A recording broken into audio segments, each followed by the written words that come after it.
Welcome to the Nonprofit Exchange Podcast. Stories by leaders for leaders to help you raise the bar on your own excellence, to release the potential inside of you. Now, here's today's podcast. Greetings, friends and neighbors. We're back for another episode of the Nonprofit Exchange. The Nonprofit Exchange is a space where we have interviewed leaders for 7 years.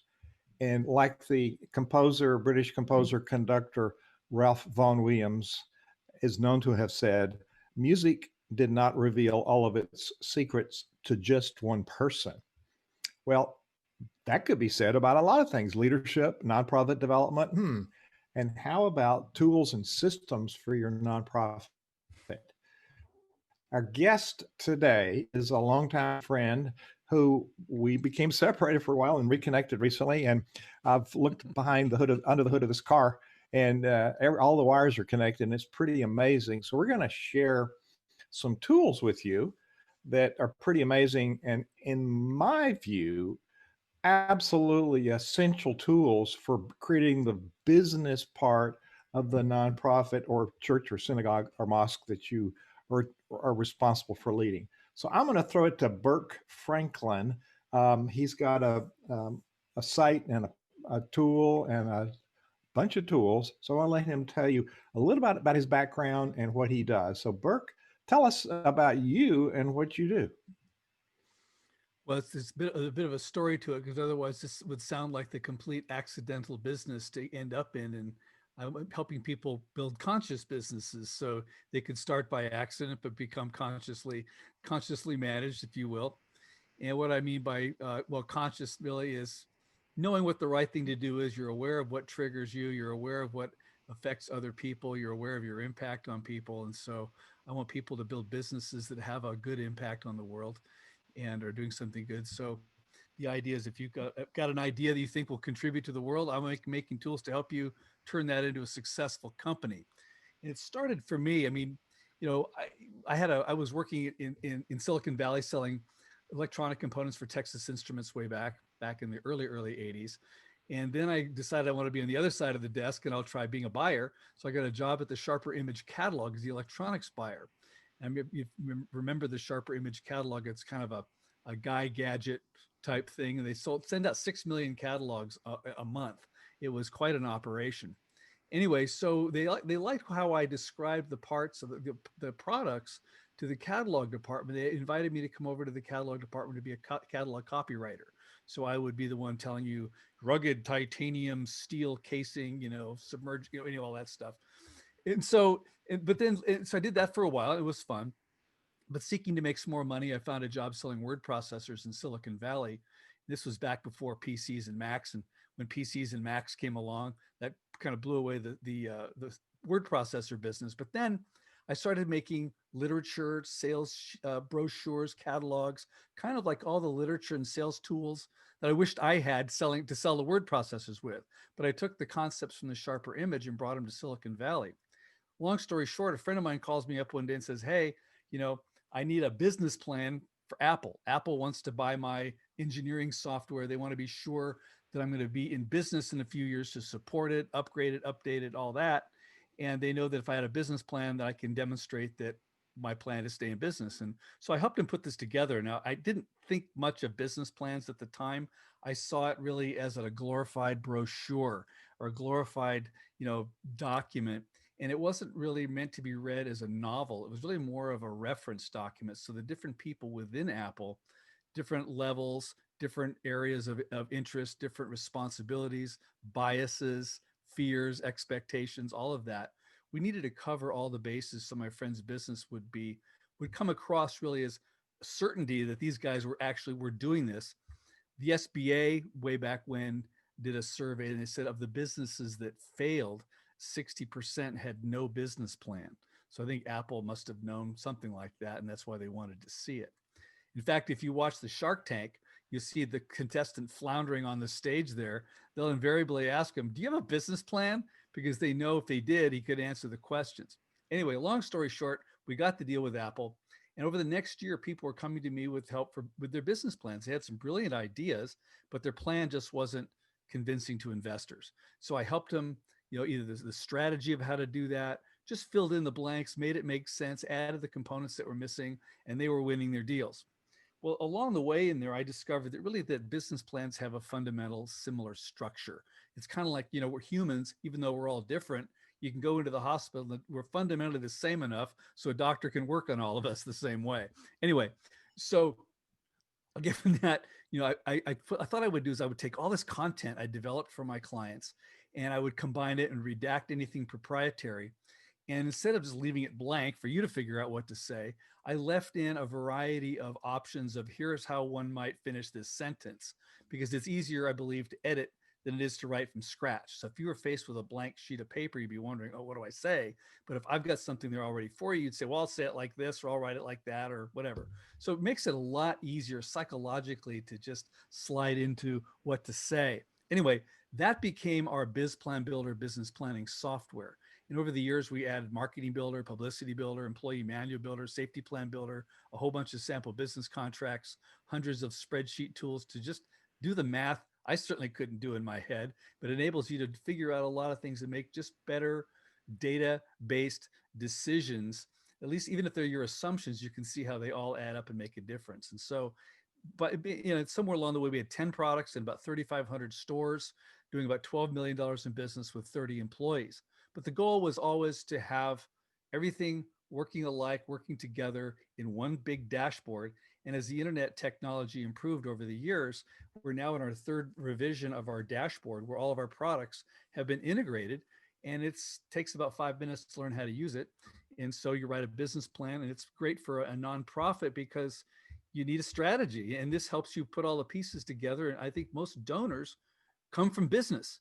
And so they're expecting to see some kind of business plan. And plus it makes it a lot easier for you to explain what you're doing over and over and over and over and over again to everybody, because you got to keep everybody on the same page. And like Hugh will tell you, leading an orchestra of 100 musicians, it's helpful that everybody's got the same sheet music in front of them.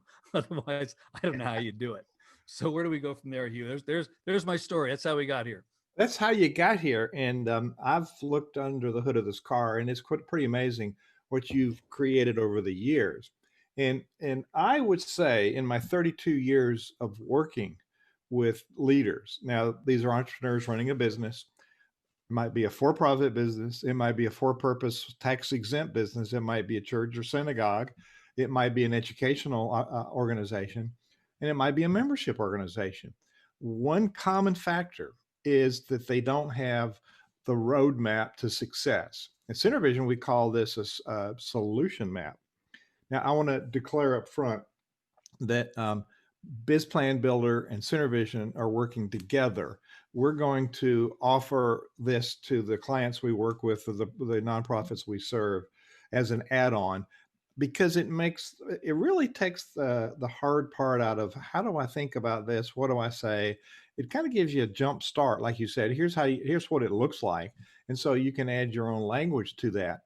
And one of the complaints I get, objections, which I think are excuses, are people say to me, well, I don't have time to write a plan. There's two prevalent excuses. So I want to hear your answer. Number one, I don't have time to write a plan. We're too busy. Number two, I don't want to write a plan because it's going to limit my creativity. What do you say to either one of those? Well, yeah, good luck with that. I mean, I hear those kind of things too. I don't want to write a plan. It's really covering up. I don't know how. I think that's really the problem, is you don't know how. And I think the other thing is they don't really realize the benefit of having one. And I think that's what they don't see the other side of it. The business owners that I know who have plans and have had businesses in the past with and without plans, every single one of them will tell you, you need a business plan. Otherwise you're just toast. And why would they ask that on the Shark Tank? I mean, these guys are, well, sharks. And so if they're going to invest in your business, they want to invest with people who have their act together. Now that's a reality show, meaning they're deliberately going to put buffoons on there and people with crazy crackpot ideas. And 1 in 5 is probably really going to have their act together and be an example of a success story. And those are the ones the sharks jump on. but that's because they've got their act together, and that's the point. And so if you don't have time to write a business plan, then you've got to take the time to explain to every single person what you're doing, because you want your people to know what's going on. In fact, there's a Marine Corps general named Kowaliak, forgive my bad pronunciation, but his Kowaliak's law is that your least paid person is probably your highest visible brand ambassador, meaning the receptionist Mm. probably doesn't get paid the most, gets paid the least in the company, but who answers the phone and represents you. So even that person really needs to have the sense of belonging to the business. And if everybody's read the sheet music, they've read the plan, they understand who the partners are, they understand what the products do, they understand their competitive advantages, they understand why they're here, they understand the purpose of the company, they understand what a nice person like the CEO and the management team is doing in a place like this. What skin do they have in the game? What do the investors want? And as an attorney told me way back when, you want to design your business so everybody gets rich the same way, or everybody wins the same way. So in a nonprofit, you can see really, wow, what are we doing? This is really a big business, and you get more excited about it. And it's much easier for the leader of the business if you've just taken the time to articulate the plan and get it on paper. It's, in this case, it's software, so you can change it. So the other objection is, I mean, if anybody's susceptible to bright, shiny objects, I sure as heck am. So, but it doesn't preclude you from pursuing a bright, shiny object along the way. It just helps you keep the bright, shiny object in perspective and say, is this more important to take this deviation to pursue a bright, shiny object, or should I stay the course doing what I'm doing? And so it's kept me in my business for 30 years because it's software. I can update software. I don't have warehouse problems or shipping problems or anything like that.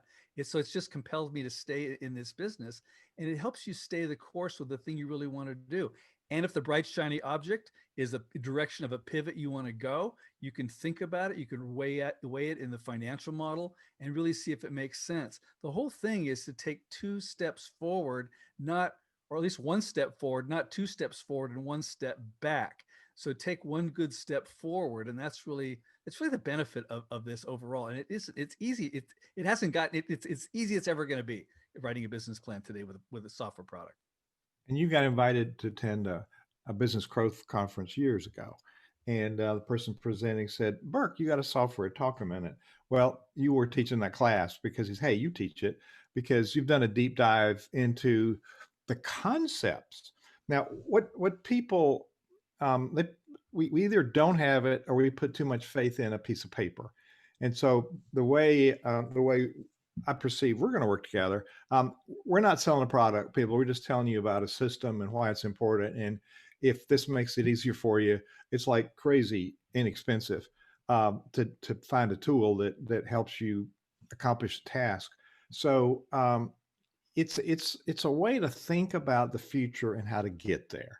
We define where we want to be. So a solution map is my version of a strategic plan. Now, you and I have had some conversations about the term business plan and strategic plan, and Yeah. they're plans, and they're basically where do you want to be and what are the components. But fundamentally, a business plan is a summary overview that you're going to give to a funder. But you work with entrepreneurs raising capital for their business, they're selling Right. equity. We're working with nonprofits to apply for grants or to get sponsorships or major donors Right. who want to invest in the lives of people, not a return in their pocket, but a return on life for others. It's a transformational investment. So the rubrics and the mechanisms and the parts of the business plan or the academic piece that a funder looks at to make sure A, you've done your homework, B, where does the money go? C, what's the outcome of what I'm going to have? So they need to see the overall picture. And if it's too wordy, too complex, too long, it's going to backfire on you. So what we're going to help people do is think through how do you create the essential message. Now, you've been kind enough to create a portal for SynerVision in your Biz Plan Builder portal, but you've also added some tactical things on my request. So the add-on for a strategy is it's an operational plan. So you take the business plan and you add the action items and the accountabilities and the processes. And I'm really excited to hear about the marketing plan and the operational documents, because I can't tell you how many nonprofits that I have worked with that don't have any of these things in place. Personnel documents, none of the board documents. So you've got a whole lot of things that we can talk about. I want to talk about the essential piece of doing the planning. And so let me just do a scenario with you. So I've got an idea. So I take your system and I plug in some of the ideas and I print it out and I go to my board, because I've seen over and over where the leader does everything. They take it to the board, says, "Now we're going to do it," and the board says, "Not on your life. That's your idea. I didn't have a." So the part A is being very clear on the arrival point. Part B is taking it to the board for a conversation, and then there, so the leader doesn't overfunction, we get a scribe to go and input it. Then we come back and we nuance it with the board. So there's this engagement piece that we're actually partners in creating it. So why do you think it's important for all the stakeholders to have some input and be a part of that conversation? Looking at it from the CEO level, I don't know what the shipping guy does every day. I don't know what all the people do every day. I'm busy with my head in the clouds looking forward. I'm a year down the road. I'm talking to investors. I'm doing, all this so-called high level 50,000 foot stuff. So, but you could put a plan together. I remember in Silicon Valley years ago, there was a telco that everything about it was amazing, except the only problem they had was they couldn't connect the last 100 feet to the house. So a chain is as strong as its weakest link. And so, to avoid a catastrophe like that, you really want to engage everyone, because the shipping guy might go, hold it here. In fact, the shipping guy even suggested we use second day air for everything, because it always got there next day air anyway, and it was half price.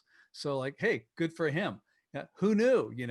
And so bringing everybody involved in it, in anybody running a company, if I use the word, you need your team to buy in, they're probably going to cringe and just push their chair back on, oh God, the team's got to buy in. Well, if you want the team to buy in, have them contribute to the plan along the way. And then quite frankly, they're going to come up with a lot of stuff. They might come up with some of the same ideas you have, but great, give them credit for that, because if it's their idea, they'll support it and they'll make it happen. Because if it's all your idea and you're shoving it from the top down, everybody's going to resist you, or most people would resist you.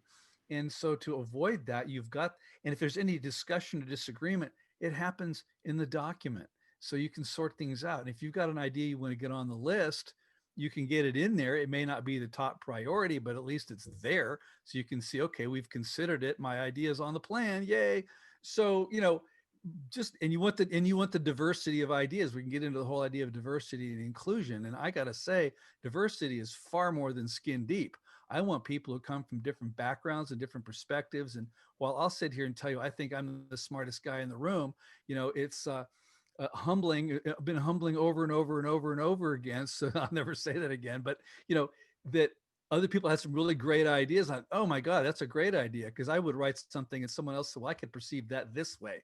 You think, how do you come up with this? But that's the beauty of having a diverse culture on your team, is you're getting ideas from really all over the place. And if you want more customers and more people to buy from you, pretty good idea to cover those bases. So to me, it's a no-brainer.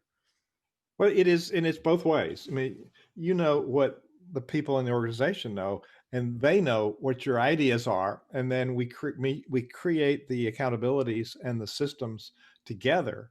Because one of the great overfunctions that leaders perform and get burned out is they do too much. So there's the scenario where there's the leader with their head in the clouds, but there's the opposite scenario where the leader's got his head in the basement doing everything so they can't see the clouds.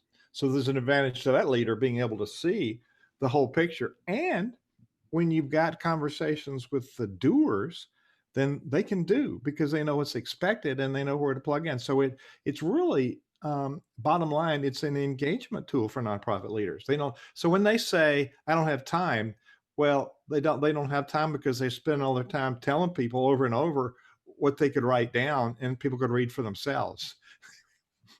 Right. Well, the other thing I think of too that comes to mind as you say that is, I think of there's the what, the why, and the how. And I think oftentimes, like, I'll have a goal and, okay, here's the what, and I know why I want to do it. And I immediately got my head down working on the how. And more often than not, the thing will happen some other way than whatever how I thought it was going to happen. So if I, as the leader of the company, if I have a why for something and maybe come up with a, or ask the question, and somebody else comes up with a what, and yet more people come up with different ways to do how, I'm less invested in how it's done. I just need it done. Now, if somebody comes up with an efficient way, an expensive way, an easy way, their way to do it, and they'll do it, getting it done is more important than getting it done my way. And so that way it's who knows what you're gonna bring forth. If you've got a what, or somebody says, hey, we need this what, and I say, well, why? And the why is good. You've heard maybe many people say you've got to what's your why. So because that's is what's motivating, but everybody needs to know what the what and the why is, and then we can fight over what how to do it. But then you're letting your people come up with the how to do it, and is it going to get done? And that's the important part, is getting it done.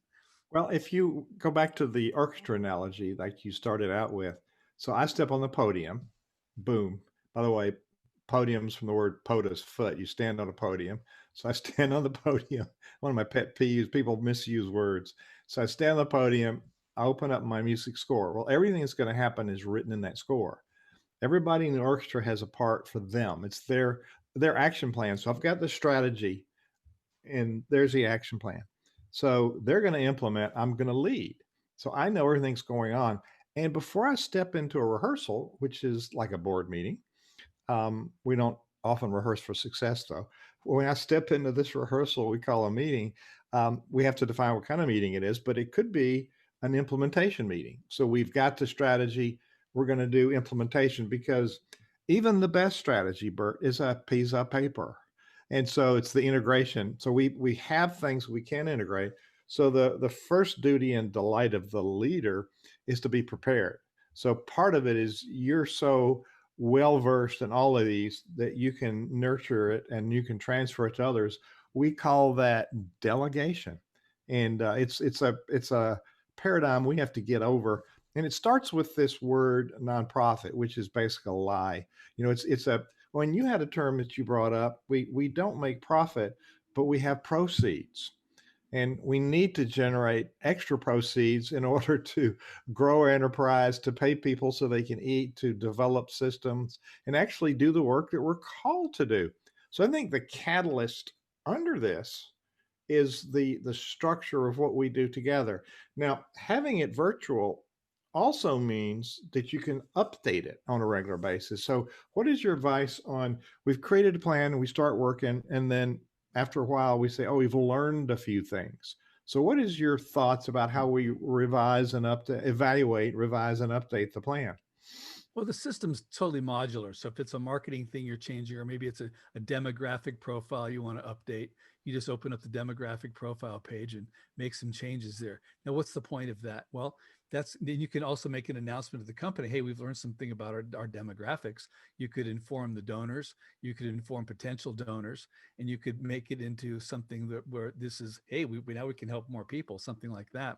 So it's worth updating all this stuff and keeping it updated. And the nice thing is having it all in one place. You don't have some random folder somewhere that says, here's our demographic, some other folder somewhere else says, this is our marketing plan, this is our hiring plan. It's all in the same place. So anytime you want to go in there and see what the plan is. I mean, you look at, I think of building contractors, they've got the blueprints in that little trailer on site. They go in there and go, okay, what are we doing again? Oh yeah, the plumbing's got to hook up over there. It's complicated. I mean, that's the thing. These things are really, really, really complicated. And if you've built a business before, you know that, and you're shaking your head going, yeah. And so these are all the tools to manage these complications, especially to share the changes and the changes in complications or whatever you're doing with other people around you who can weigh in. And I'm going to presume they're all wanting to help you. Everybody I've worked for, I've tried to help them the best I could. The ones that were the most difficult to work for were the ones who kept everything in their head. They didn't give me any ideas like, look, we're going in this direction. So if I found something out in the world that would help us go in that direction, I wouldn't know it because I didn't know we were going in that direction. And so I have to wait for them. And the bottleneck is the leader, and nothing gets done. And then they're the ones who are angry because nobody's helping. Well, what do you expect? So I think really it's a matter of respecting that you have intelligent people working with you and they are trying to help you. It's almost like that thing where it's pronoia. People are conspiring behind your back to support you. You know, that's there's paranoia and there's pronoia. We're behind your back trying to help you. And so, you know, if you want to take advantage of that, give them the sheet music and update it. Well, and hey, you heard it right here, folks, on the Nonprofit Exchange.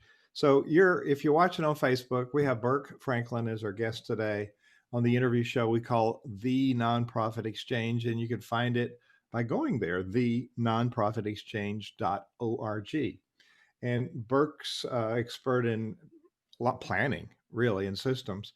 It starts with a business plan, but I'm finding out there's a whole lot more in resources that he has to offer. So you can find him at businesspowertools.com, businesspowertools.com. Burke's in a for-profit business, but I've known him for what, 15 years or something? Something like that, yeah. Yeah, we're getting older. Businesspowertools.com/preview. So you can go to the homepage, but then you go to /preview, and you can get a view of the back end, the dashboard for what it has to offer. So the other excuse I mentioned when people say, and it's more prevalent in community organizations, charities, I don't want to limit my creativity, so I don't need to put it into a plan because I feel like I'm going to be restricted. And so my response to that is musicians have a system. And because we have a system, it's the container for creativity. Now we don't spend our energy trying to figure out what to do. We spend our energy being creative about doing it. So it's really a reverse paradigm. The more you lay down the tracks, the more you're able to implement. And I guess where I really learned this was 3 years I taught middle school general music. Now, general music, everybody had to attend. And you can imagine there's some seventh, eighth graders didn't want to be, especially boys are a problem, be in a music class. So I had to be real creative in doing a lesson. So you couldn't turn your back. You had to be very clear and you had to be very strong about what's the benefit, what are we doing, and engage people in meaningful conversation. So it looks like I survived. But what I learned is if I had done the plan, just because I had 2 sixth grade classes, uh, didn't mean they were going to be the same at all. So, or seventh or eighth grade. So, because I had done my lesson plan, I knew where I was going and I knew the parts of it. And so I could revise on the fly because I could see what I planned wasn't working, but I knew how to get there because I had spent time with it. So your point earlier on is we go, and Wayne Dyer used to say this. He said, we go from believing to knowing. We're taught to believe. Well, he said, believing is like a note your mommy pins on your jacket and sends you to school. Knowing resides within you. So talk a little bit about, it's a little bit of heavy lifting to put your brain to work. But once you go through a few simple steps, your knowledge of your ability to see accelerates dramatically. So talk about the process of planning and how it benefits leaders. Well, let me say this. I think maybe the first thing that the catchword is plan. I think that gets everybody like a planning. I don't know. I don't know where it's going to, I mean, it's easy to think, okay, it's a plan. Like, I don't know where I'm going. I don't know how I'm going to get there. I know I need to go somewhere and I kind of need to know why, but now what? I'd rather just take a couple steps down the yellow brick road and see what happens. And so we're guys. Hey, Bert, we're guys. We don't use maps. We just drive somewhere. I don't need no stinking directions. Yeah, I just, oh, honey, it's okay. I'll just keep going. We'll go down this for a little, it's getting dark. We're running out of gas, but that's okay. We'll figure it out. I don't need to stop in here and ask these guys who live here where to go. You're right. So, but, but the plan, it's not really a plan. I mean, back to my original idea about the thing, it's never really been about a plan. I mean, it kind of is, but it's really a tool to gather, organize, and share your ideas. So it's a place to, I mean, think about this. If you're going to write somebody a check and invest in their business or donate to their nonprofit, what do you want to know? I mean, what do you want to know about this organization? What do you want to know about the people running it? What do you want to know about the benefit of, or why their product? And the investors ask this all the time, why your product, why now, and why from you? And those would be three fundamental questions that really anybody's going to ask you. And so some of this is to really address that stuff. So it is kind of a comprehensive brochure, if you will, to cover all these bases so you can answer the questions. And like I said, the chain is as strong as its weakest link. You've got to have all of it coordinated together. And Buckminster Fuller, if you remember him, R. Buckminster Fuller, famous architect, philosopher, engineer, geodesic dome guy, known by his friends as Bucky, he said that a mistake in the plan requires an eraser, and a mistake in the field requires a checkbook. And so, you can work a lot of stuff over in this plan and this elaborate brochure blueprint that you're creating for your business. And ours starts out progressively. It's not intended for you to have every idea all figured out. You're not going to. But as you progress and grow and new things loom onto your radar screen as things you need to consider, we have ideas in there to help you think about them and what to do with them. Even the ideas we think are bad ideas, we say don't do this, but if you insist, here's how to say it. But nevertheless, that's a minority. But it's really it enables you to really think, helps you think. It's a thinking tool. Well, I think if it's kind of like your brain trust for your business, the whole thing contains that. And you're really looking for a management brain trust that you can work with to contain your ideas. Like I say, not be distracted by bright, shiny ideas, or somebody would come along. I had a company come to me and say, hey, we've got this really great retail product. We're doing really well in retail. Like I said, I had 10 products and business plan, marketing plan, public relations, everything for running your own business. Well, along comes a company and says, we want to sell you our resume product. It's doing really well in retail. You could put your brand on it and sell a resume product. And I thought to myself, let me get this straight. I'm selling a business plan for entrepreneurs building their own business. If I take on this resume product, even though it looks good, it's packaged well, doing great in retail, it's got shelf space, everything going for it in that regard. The only fundamental flaw in the ointment in this whole thing was the fact that it's a resume product and I'm helping entrepreneurs start your own business. What am I saying by offering a resume product? Oh, by the way, if all my other products fail you and you fail, you can always use our resume product and go get a job. I don't think so. I'm more of the school like with Cortez, who says, burn the ships. We got 800 guys, they got 10,000. We're burning our ships because we're going to win or die. And that's really my philosophy in this is you've got to be all in on your business. I learned that in martial arts. If I'm not in the ring, heart, mind, body, and spirit, I get whacked and consequences are immediate.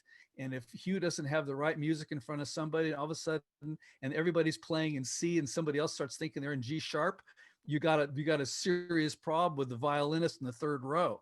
And you can't have that. It just gums up everything. So, it's a coordination document. It's a selling tool.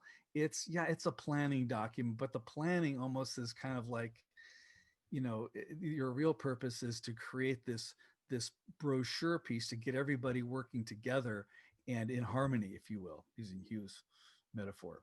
Well, it's also clarity piece. Not only for the supporter that you want to present to, it's a clarity piece for yourself.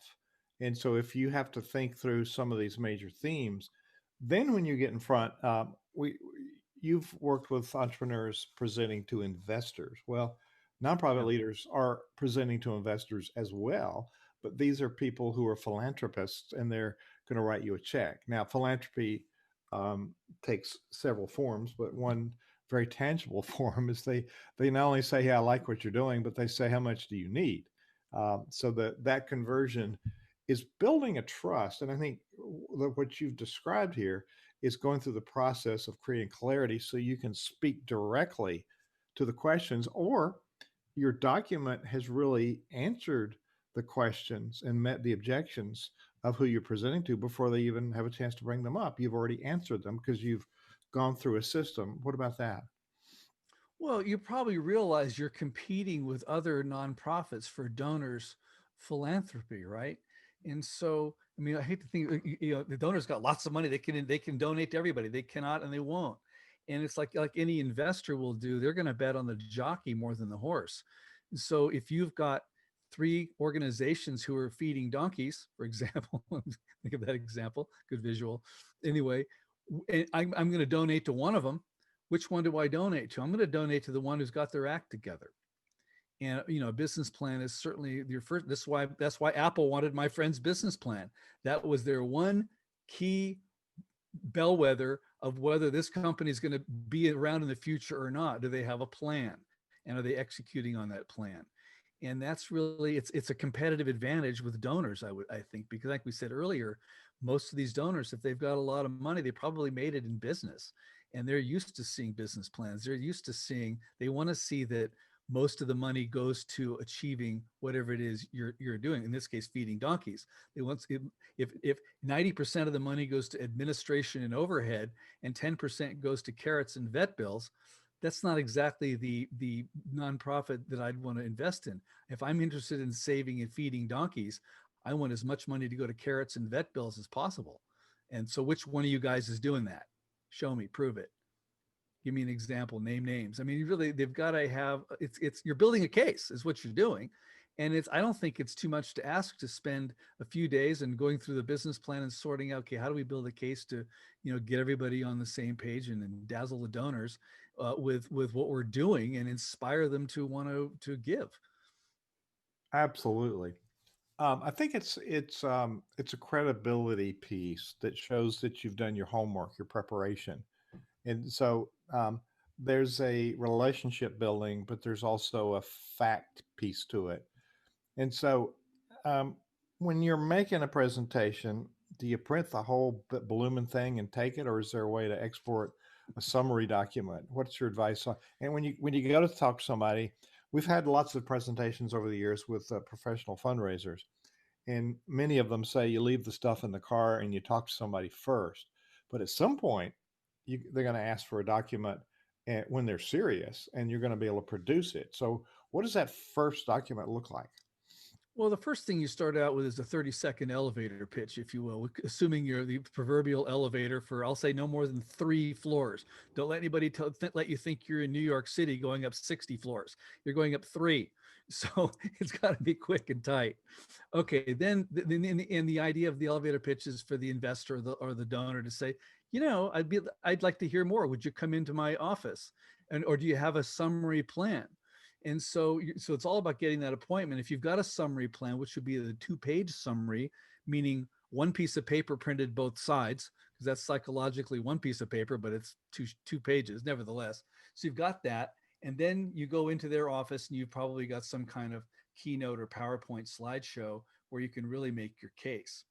And so now they get excited and now they're interested in writing a check. But let's see the detail here. Let me ask you some questions.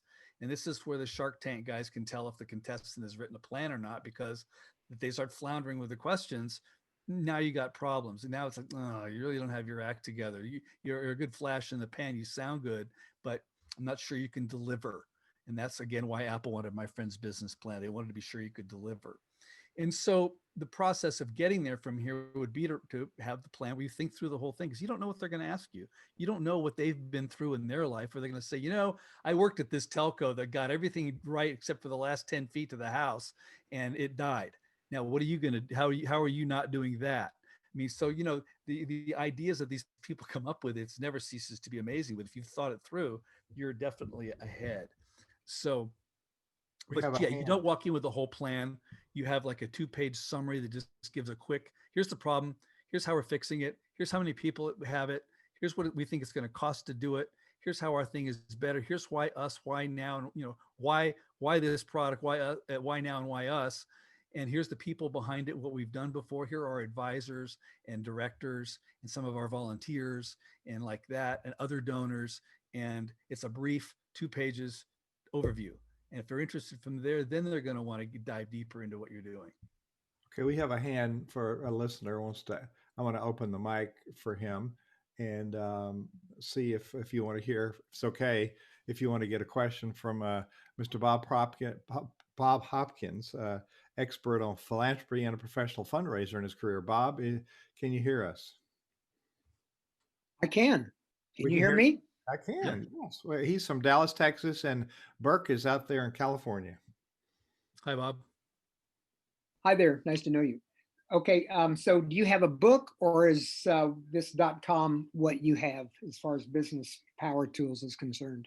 It's a .com. It's all done online now. It's a whole business plan system. I could show it to you, but that would be kind of overkill. Hugh's got a link to it on his Right. webpage there. But So do it's you offer also your consulting expertise? We do, yeah, sure. It's a kind of a broad range of there's a done for you, you do it all yourself, and there's kind of done with you parts in the middle that wherever you need help, we can help you wherever you need it. And we have other consultants in our network who can also do that as well. Okay, so you don't look very old to me, and so therefore I could probably be your grandfather. But let me ask you this: I raised money in the '80s and '90s, and Yeah. and have had businesses, nonprofits, and for-profit businesses. What Sure. has changed in 20 years? I think the fundamentals, the old school stuff, I don't think has changed a whole lot. I mean, if you're going to donate or invest, you got the same bunch of questions, the same concerns. I mean, the way I think we address it these days, I could have you log into my webpage or log into a subscriber's webpage on my site, and you could read their business plan and click around on it and see exactly what you want to see, and you'll always get the latest version of it. You can click into the spreadsheets. You could even adjust some of the numbers to see what would happen, if you looked at it your way and do that. So some of the technological capabilities to make it easier for you to look at a business help a lot. The videos, the PowerPoint, the keynote presentations, the information that's provided that you need to have. I think just the education of the people that you're supporting, whether it's you're investing or donating, it makes them smarter. So they're more appealing and they'll be more successful. So do you have a lot of competitors out there that do the same thing that you do? Yeah, I'd say every one of our products has got a zillion competitors to it. People want to be all lots of free things. You get free things from SCORE, from the SBA, from SBDCs. And basically it's like our table of contents and a bunch of blank pages. So it says, describe your management team here. And for all you know, you're looking at a map of Antarctica. It's just a blank white sheet of paper with maybe some instructions, but we actually have the text that you could use because it's actually redacted from or actually copied from real business plans with some ideas built in and some commentary along the way, plus videos for each section. It's me saying, okay, look, you're in this management team section of the business plan. Here's what investors and lenders are looking for. And I take a minute to 5 minutes to explain that portion of that you're working on. So there's a lot of help, a lot of guidance, a lot of ideas in there to help you get this done. Because we anticipate a lot. We watch the Shark Tank. We've been to all kinds of Keiretsu forum meetings and different kinds of angel investor meetings. And we hear some of the questions these guys ask and some of the objections they raise. And we help you get ahead of that with this thing. So it's all, it's a compendium. It's a gathering of knowledge and wisdom. And it's a knowledge base that you can tap into to really put together a good business. It's more than just a plan. It's putting together a good business that you can operate. Do you think the same tools exist for nonprofits as they do for for-profits? I'm sure they do. I mean, we're using a number of nonprofits are using our BizPlan Builder. We had somebody pitch Rotary International and got $250,000 to rescue a tribe of pygmies in Africa. Go figure. Who knew? But that was the plan. The plan enabled them to do that and put that together and be convincing with it and get the money. So yeah, I mean, we'd said before, a nonprofit really, it's a tax status. It's not a management style. So you're really in effect running a business. Some of the words have changed, like profit is proceeds, investors or donors, employees or either volunteers or staff, and customers are typically beneficiaries. But nevertheless, it's still fundamentally, you gotta get money in to do something and then help some people. And the more efficiently you can do that, the better. So, and then the other tools like the employee manual, if you've got employees, I don't care who you are, you need to have employee policies in place. And likewise with all your safe work practices and a safety plan. So there's that. And so we're trying to help people who are trying to do something good in the world, succeed at it, and not be taken down by many of the things that take down a lot of companies, which is unfortunate. And I've seen it a lot, and I've not lately with my stuff. Bob always has really good questions. He's He's a little older than you are, but he's not old. I doubt you could be my grandfather. For what it's worth, I'm 64. Oh my So God. I don't Well, I'm I not don't old feel, enough to sometimes be. I feel older and sometimes I feel younger, but I try to, not doing any work, just, just being here and being healthy. What can I say? Well, I'm not even old enough to be your father. So there you go. There you There go. you go. So Bob brings a point. We are running. Bob, thank you for those. We are running, and Mr. Rash has a question. I want to give him. We're running Yes. short. We got about 10 minutes. So we are running a tax exempt business with a lot more rules than you do with a business. So Right. we have to comply with IRS regulations for obvious reasons, and Right. people get a tax deduction for helping us achieve our mission. So Mr. Rash is here in Virginia with me, and you had a question that you put in the chat. A couple Yeah, of questions, actually. yes. So, Mhm. yeah, thanks for your presentation. I really find it very interesting. And we've been as a nonprofit for 41 years. And needless to say, we've done business plans and strategic planning. So I have a couple of questions for you. Brief answers, so it's other people can talk would be fine, or we can talk some other time. But first one is, how often do you review the business plan? So what are the signals that say that it's time to review and to adjust? Because every day you might have new ideas, but that's a bad sign to me, because it keeps changing the direction of the organization.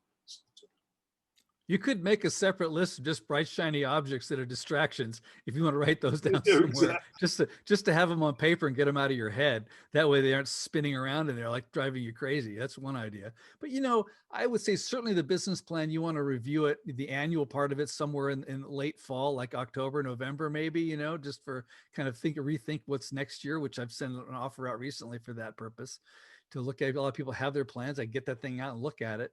I know if you're in the process of pitching investors or donors, you're going to review the plan a lot, because you're going to go through it and you're going to answer their questions and show them stuff, and then you'll see places where you're going to fix something or add something or subtract something or resequence something like that. So if you're in the process of using it, you'll dial it in pretty fast.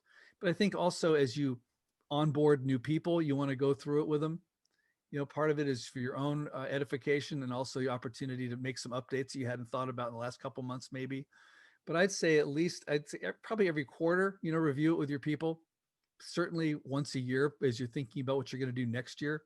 Because a lot of it is, I go off on a tangent for a moment, but we're told we learn from our mistakes, which is true. We do learn from our mistakes. They're painful or expensive, they're embarrassing, so you don't want to do that again. But I would assert that there are an infinite number of mistakes you can make, and maybe a handful of ways of doing things right. So if you could study your successes and look at, okay, what did we do right? Well, who was there? Who wasn't there? What did we do? What did we not do? What did we include? What did we exclude? What do we do differently that miraculously got this thing to work this time, so we can replicate that? And that kind of stuff is where you're going to go into your plan, I think, and start dialing that in, so you get the sense of like what's working and how to keep going with that. So that's really, I think, another useful application of it, is to look at what worked for you and replicate that.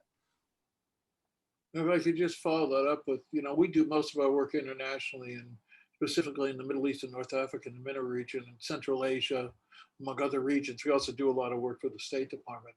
How do you do that? That's just we train, insane. But go ahead. Okay. Okay. we train entrepreneurs and social innovators. We Yes. utilize what we used to call cutting edge technologies, now catalytic leadership and Yeah. business development for social good. It's all around universal values and social good, and we've been very successful at that. And but I'm wondering, how do you tailor your work when we're helping young entrepreneurs in leadership training? We're doing this catalytic leadership lab. I help Ira may be on today, Global Transformation Corps, and I'm wondering, how do you cultural differences? We've been leaders for 40 years in cross cultural programming and projects, but it's still, to me, when we're training, I'm not so sure that we always integrate the cultural nuances. Well, yeah, I've been to Africa a few times myself, and the Middle East once. And so it's definitely an entirely different world than America by a long shot. So, but that's what makes it interesting, I think. And they've got certain parameters that they've got to deal with, whether it's weather, climate, supporting equipment, materials, resources, and all that kind of stuff. So, I think that's really where you Government. need their input because they know their backyard and you're in it. And so, how do you take some of these known business principles that really it's really universal business principles, that how do you deliver something that they can use? You need their input. You have to look for it. You have to ask them for it. And if you're Yeah. showing them this structure, here's what we think is going to work with you guys. What do you think? And they say, well, I love this part, but that other part over there ain't going to fly. So I don't know how they would say that in Africa, but in Texas they'd say that dog don't hunt. But how they would say it there would be some, I don't know, we need more water, we can't do it, something like that, I don't know. But you need to engage them. I mean, you have to ask them. And I think by having this document that everybody can access and work on, they can read it and they can make it their contribution to it very easily. And I think that's what you're looking for. Well, Yeah, I agree with you. I agree that we have to listen a lot and also find the experts in their communities. So one thing that we do find is some of their experts don't have the same basic knowledge or expertise that we might find in our country. So it's a careful step-by-step process Yeah. to affirm and to elevate what they do have and try to become sensitive to what we may have to offer. Thanks so much. thank You're you. welcome. Thanks for the question. You're right. Really, really good questions. So that brought up the idea of culture, and I talked earlier about the collaborative planning with all your stakeholders is an essential part. And what Mr. Rash was talking about now. I did say we live in the South. We have different ways of doing things in the South. You're in California. It's kind of a different world, and we won't go any further than that. But I think the implementation of the concepts is where we start bringing the people into talking about the how. But the first part of it, you started with the why, and then we want to talk. What's the problem? What's our solution? How do we do it differently? And then you go into the process of implementation, when all too often people want to start with here's what we're doing, and people haven't really discovered the why. So I think going through the system you have prompts people to think about those points that other people need to know, or they're not going to support you. Well, there's a section for the SWOT analysis, the strengths, weaknesses, opportunities, and threats, which most business plans don't include. Strategic plans sure do. They should. And so we include that in there because investors, donors are going to want to know, well, what are you good at? Where are you in trouble? Where are the risks in this thing? And we have a section on risk. I'm a big fan of revealing the risk because whatever the risks are, there aren't many, but you need to discuss something because there's going to be some assumption that there may be some risks. And so you want to cover all these different things because you want to be upfront about it. If you're not upfront about it and someone calls you out on your risk because it seems like you're hiding something, and that's even worse. And so I found it to be very successful in life. As I've screwed up, I'm right up front about it. Someone said, "Who did this?" Like, my bad. And like the sooner you cop to it, the better. And so there's places in the plan that where you can reveal what where the weaknesses are. And because sometimes you're telling the investor, right now we're vulnerable here, but hey, with $1 million, that vulnerability goes away. So the investor's money or the donor's money helps remove risk in the business as well. And you want to share that as well with them. Absolutely. And we haven't talked about risk on this show that in my memory.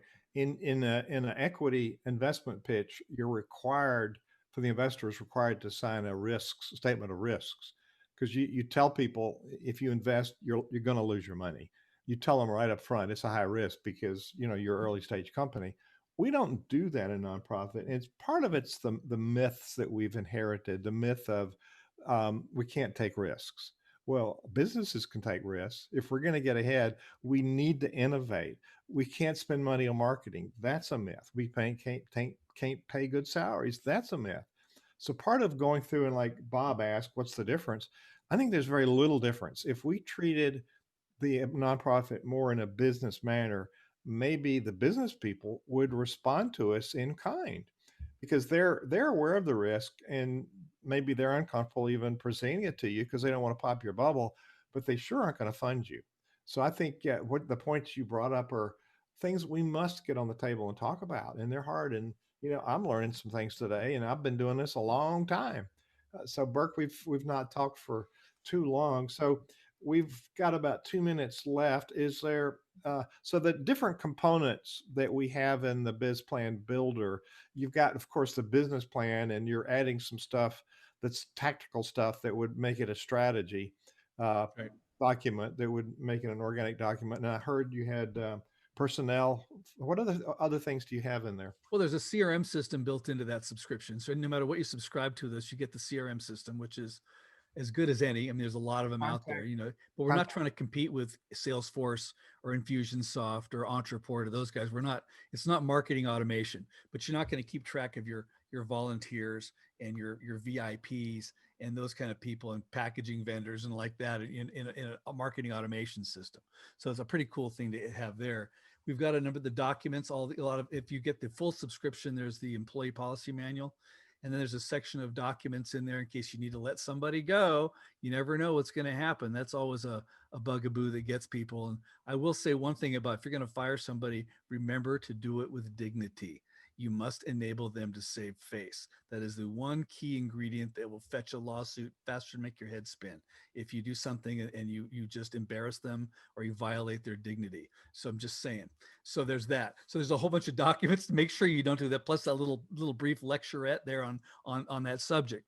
So then we have a set of documents for collecting money that people owe you. And maybe, I don't know how you do that in a nonprofit, saying, hey, you didn't pay your bill, but you could modify those in such a way to remind the donor to send their check, or if there is somebody that does owe you money for services rendered, you need to collect. So there's a whole collection sequence there. And then if you get the whole thing again, there's sample press releases. You want to keep the world informed of what you're doing and the benefits of how you've succeeded and how you've helped people. There's the safety plan that tells people that OSHA will show up. None of how this applies around the world, but certainly in America, OSHA will show up with what they consider a courtesy call, and what their courtesy visit. Now, the courtesy visit means they're coming to look to see if you're making any violations, because you're big, fat, juicy source of fines that they can collect. And so you want to be sure you've got a safety plan in place to at least demonstrate that you're trying. And in that, you'll learn some things that you need to do and tell people about, and be sure no one does anything dangerous. So I mean, all these things apply. And the an OSHA minimum OSHA fine, I think, is anywhere from $7,000 to $13,000. You don't want to waste your donors' money on that or anything, all these other wasteful things. And so anyway, there's those bits. The business plan also includes a PowerPoint presentation. And you can download keynotes and PowerPoints from all kinds of companies, but they don't really explain what they're doing in this keynote presentation. They're not explaining the sequence of the pitch, and you need to have, and ours does. And that's kind of the whole point. If you're going to put in your own graphics and say what you say, but you'll do it in a conscious way that you know where you're going from here. So when you're on the Shark Tank, you can explain this, and it goes all the way to the end. They'll be jumping out of their chair to write you a check. That's the idea. So there's just and there's a lot of little pieces like, would you be an advisor for us, or would you be our director? There's a letter inviting these guys, because how do you do that? Well, we put the letter in there so you have it. So there's lots of little backup peripheral things that just make the whole thing work together and work smoothly, and help you do it the best you possibly can, and not have to feel like, I'm missing a piece, because you've got everything there. Absolutely. Well, that's I gotta end this interview because I gotta go to Business Plan Builder and do my due diligence, man. I'm pumped here. So I'm gonna do a quick sponsor moment, and then I'm gonna give you 30 seconds for a final thought to leave with people. One of our sponsors that allows us to do free shows like this is EasyCard, and you can create an EasyCard for your charity, and people can have your charity in their hand, your church, your nonprofit, your organization. So if you send a text to 64600, 64600, and in the message you put LDR, 64600 is the numbers, 5 digits. And then you put LDR and you'll get a link back and you'll have up-to-date information about Center Vision Leadership Foundation and what we do. Burke Franklin, Biz Plan Builder, Business Power Tools, businesspowertools.com. What quick wish do you leave people with or challenge? Well, the thing I wrote a blog piece recently on persistence because I was realizing that, well, if you hear in real estate, it's location, location, location. You'll hear from investors and businesses that it's management, management, management. And every success book I've ever read or whatever you read, it's going to be persistence, persistence, persistence. And people don't realize it, but Walt Disney pitched Disneyland 600 times. Now you can imagine in the process of pitching Disneyland 600 times, his deal got better, or his pitch got better, his plan was more refined, and he sorted out who are the kind of people that really would be most receptive to what he's doing. So it took him 600 times. Now, Colonel Sanders of Kentucky Fried Chicken fame, not so lucky. It took him 1,117 times before someone finally said, you know what? Come on into my restaurant. Let's do your chicken. And this guy started out at 65 years old with his Social Security check. So that'd be like next year, I start out going out and pitching chicken 1,100 times. Not going to happen. And then Jack Canfield talks about pitching Chicken Soup for the Soul. Here's this world-class best-selling 500 million copies book. He had to pitch that 153 times. So if you're worried about, I pitched this thing a dozen times and they don't like me, is there something wrong with me? Well, yes and no, but it's really either your deal needs to be fixed, you need to find a better audience, you need to dial it in, you're going to review your business plan, but it's persistence, persistence, persistence. It's kind of like a test from the universe. If you really want to do this thing, prove it. And so I've been in that place myself, persistence, got to keep going. Even George Lucas, when he produced the first Star Wars film, he'd produced other films, but Star Wars, like everything went wrong. If you read the story or watch the Netflix documentary on Star Wars, everything went wrong. Anyway, but the rest is history. He figured it out. Anyway, back to you. We're making history. We're making history. Be persistent. Burke Franklin, thank you so much for sharing your wisdom with on the Nonprofit Exchange today. Thank you.